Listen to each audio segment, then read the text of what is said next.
Hey guys, so here's the review of the Roger Mayer Voodoo 1. This is one of the original pedals that I bought from eBay. I paid about 88 US dollars shipped to India. One of the pedals that I really love, and I would never sell this at all. It has a beautiful tone to it. You know, the settings that you see on the pedal is how I use it at this point with my Strat, and works very well with many of the amps. I've tried it with Fenders and a lot of other amps. But then again, coming back on track, this video is not about how it sounds, because there are a whole lot of videos online, on YouTube and all of that to figure how it sounds. If you wanted to check that out, please do. And this video is mainly, again, about inside out review.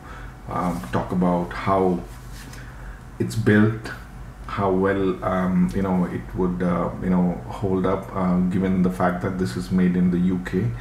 So let's start that. So starting with the knobs, feel very sturdy. It doesn't feel cheap or anything.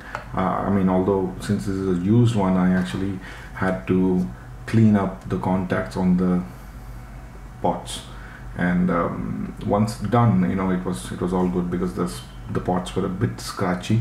It has one input, which is again mounted on the side. It is all metal, and on this side as well.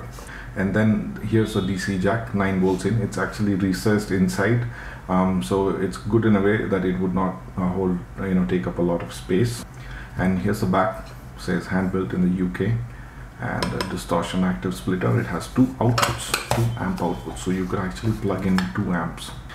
Now, taking the back cover off, so 4 screws, all metal, box is metal, and it's built very well from the outside.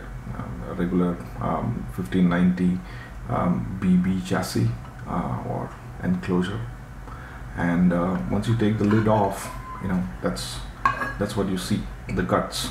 So here, this is some styrofoam that I actually used to keep this moving inside. A small workaround that I wanted to have, so I kept it that way. And when you put the lid back on, it doesn't it doesn't wiggle. I don't like it when it wiggles.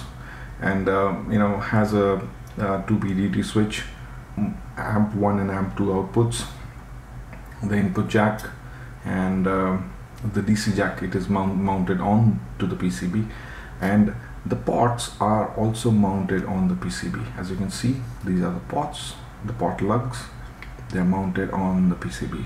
Shouldn't be an issue, because there's nothing else, no other mechanical stress that can lead to the PCB cracks or any of those things, because it's just the pots, and you don't press the pots. You basically, if you ever had to, you would just press the switch, and it's a mechanical switch, solid mechanical switch, and it's mounted directly onto the enclosure.